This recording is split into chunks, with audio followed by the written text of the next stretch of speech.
Welcome to Audiostory House. Subscribe to hear more stories. Today's share is about a woman, having an affair herself, schemes to make her husband cheat in order to secure a larger alimony.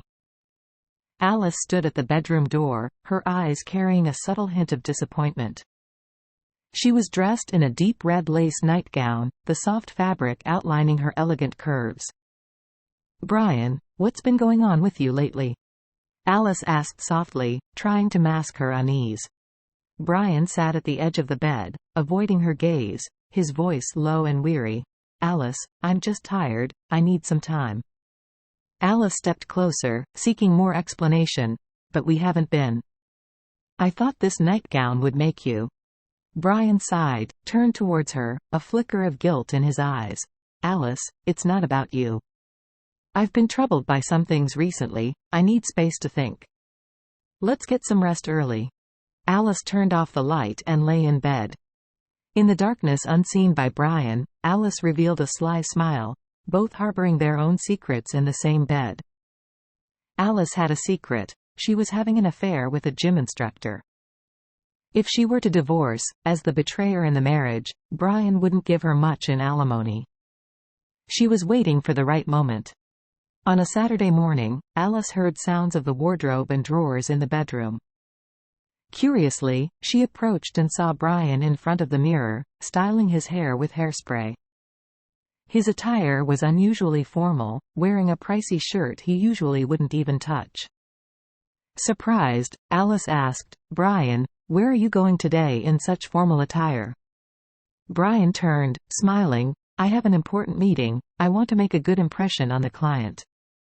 Alice frowned, puzzled. "But you're never this particular, even for important meetings. Is something special happening?" Brian avoided her gaze, his answer elusive. "Nothing special, just wanted to change up a bit." "Don't you think I look more energetic like this?" Alice watched him quietly, smiling. "Of course, you look handsome. You just never dress up." Brian smiled faintly, embracing her gently. "Don't worry, I'm fine. I have to work overtime today." "What are your plans?" Alice pulled out her sneakers, resignedly saying, "The gym." Brian knew about Alice's weekly gym routine. It was a normal thing. Brian, a sales manager at a public company, looked like a handsome 25-year-old though he was 31. His sales department had always performed well, and with his business acumen, they had moved from renting to owning 2 properties, one downtown and another in the suburbs.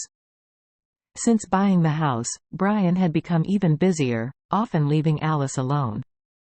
During this time, Alice met Harry at the gym. Harry was caring and always there for Alice, rekindling the warmth of being loved with his robust physique. Harry's job couldn't compare to Brian's salary, but it was enough for the two of them. They just needed a house of their own. So, she was waiting for a moment to make Brian initiate the divorce and leave the house to her. Her chance soon arrived. In the following weeks, Alice paid close attention to Brian's whereabouts, secretly checking his phone. She noticed Brian frequently dined at a particular restaurant, one they had visited once on their anniversary. One day, when Brian messaged he wouldn't be home for dinner, Alice bet he would be at that restaurant. Alice stood in a corner of the upscale restaurant, her hidden spot allowing her a clear view of Brian and the young woman opposite him. The woman across Brian wore a glamorous dress, young and beautiful. Occasionally, he gently touched the back of her hand, speaking with a particularly cautious and tender demeanor. Alice pulled out her phone and began taking pictures incessantly, gathering evidence of Brian's infidelity. "You look really beautiful tonight," Brian whispered. "I'm glad to spend this lovely evening with you." The young woman, Nana, responded with a smile. "Thank you, Brian. Your company makes me very happy." Alice had investigated Nana, a young and beautiful nurse living alone in the city, coming from a modest family background. Alice assumed that if Brian spent money on Nana, she would be moved. And since Nana was Brian's type, Alice planned to portray Brian as a wealthy man to win Nana's affection. Returning home as usual, Alice began cooking. Brian rushed into the kitchen. Annoyed, Brian asked, "Alice, do you know what gift would impress a female client the most?" Alice thought cynically. "A mistress, perhaps?" He added, "Don't get me wrong, securing this project could bring a huge bonus." Caught off guard, Alice paused, then went to the bedroom and returned with a pair of exquisite earrings. In the living room, she handed them to Brian. "These earrings, worth $20,000, made with imported pearls, should impress any lady."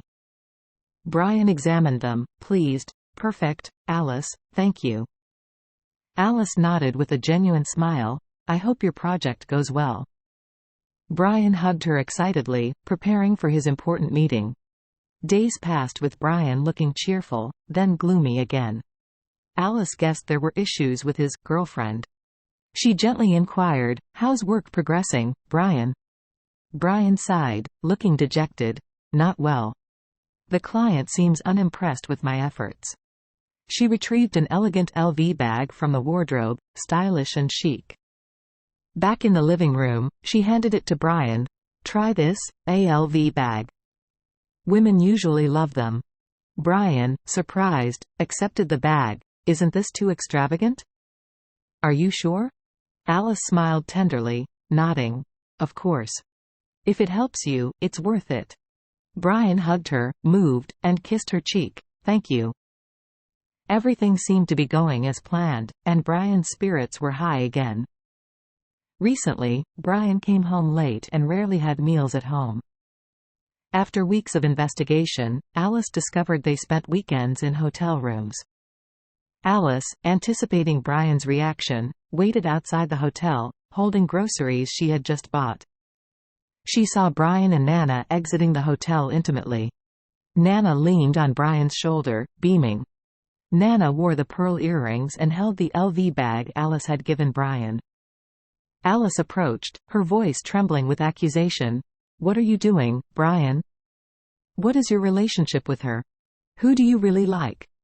Brian, taken aback, had not expected to see Alice here. He glanced between Nana and Alice, then slowly spoke.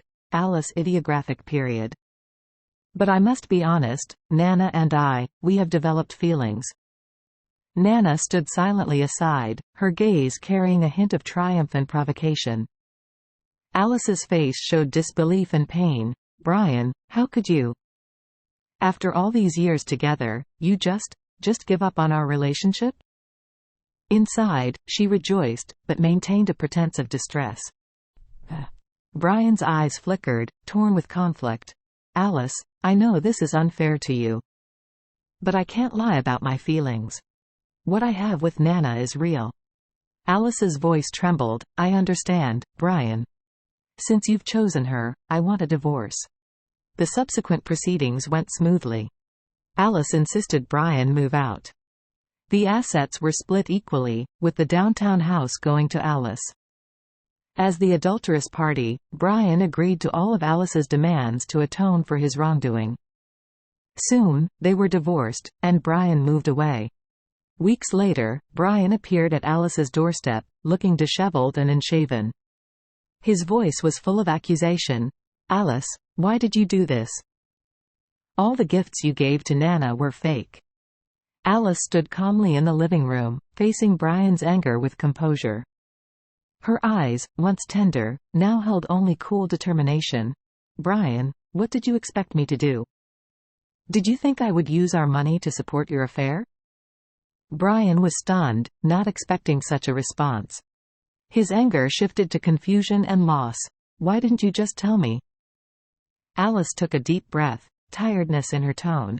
"I fell out of love long ago. You were always busy with work. To you, your job was always the priority." She ignored Brian's discomfiture, pouring out her marital grievances. "In the middle of the night, I was in the hospital alone with appendicitis, while you were working overtime. Everyone else had family, but I only had myself. You never cared." Brian sat on the sofa, his mind in turmoil, unable to comprehend how his life had turned out this way. "Alice, do we have a guest?" A man's voice came from behind Brian.